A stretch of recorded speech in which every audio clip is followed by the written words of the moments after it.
छोटी बड़ी सभी चिटफंड कंपनियों की जानकारी पाने के लिए सब्सक्राइब करें हमारे फास्टेस्ट चैनल को और जल्द से जल्द हमारी बेल आइकन का बटन दबाएं ताकि हमारे द्वारा बनाई गई हर एक लेटेस्ट अपडेट पहुंचे सबसे पहले आपके पास।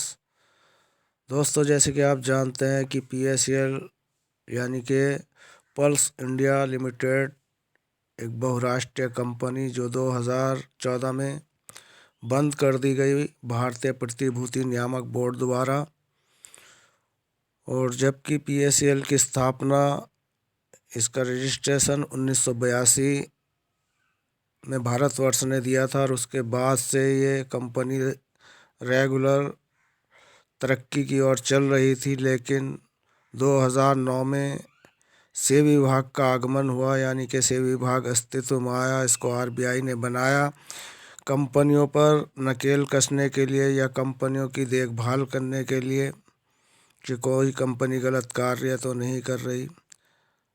अब दोस्तों, 40-50 साल पुरानी इस कंपनी पर इस कल की आई सेबी विभाग ने इस पर नकेल कसनी चाहिए, मुकदमों में फांस दिया।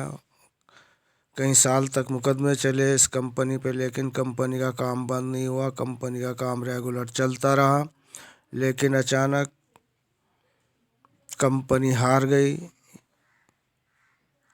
और सेबी विभाग जीत गई। सेबी विभाग ने इसको अपने कब्जे में पूरी तरीके से ले लिया, इनके संचालकों को जेल में डाल दिया और प्रॉपर्टी पर कब्जा कर लिया।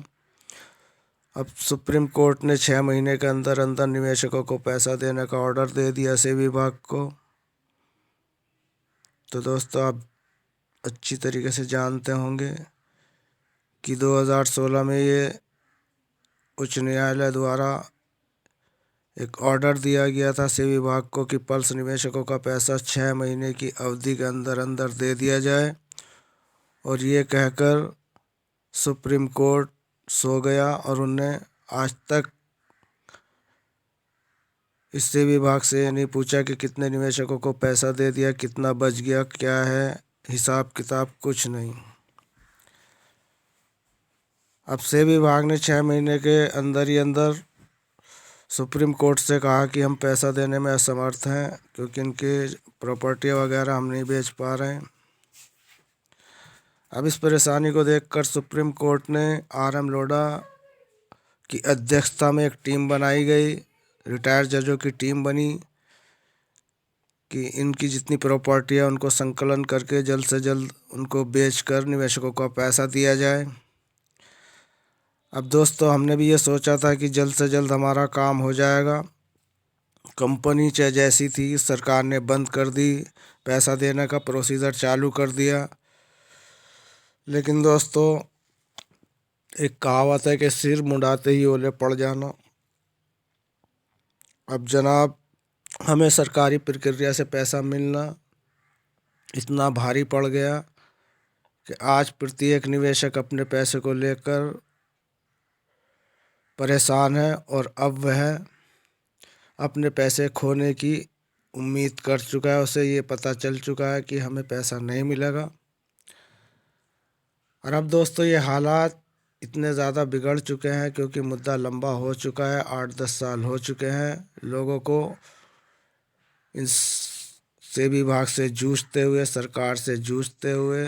जाने कितने धरने प्रदर्शन और महाधरने प्रदर्शन किए गए जंतर मंतर पर, लेकिन उनका कोई असर सरकारों पर नहीं पड़ा। यही विडंबना दोस्तों एक लंबे वक्त से चली आ रही है, और आज जैसे कि आप जानते हैं कि फिर वही बरसाती वाला मौसम आ चुका है।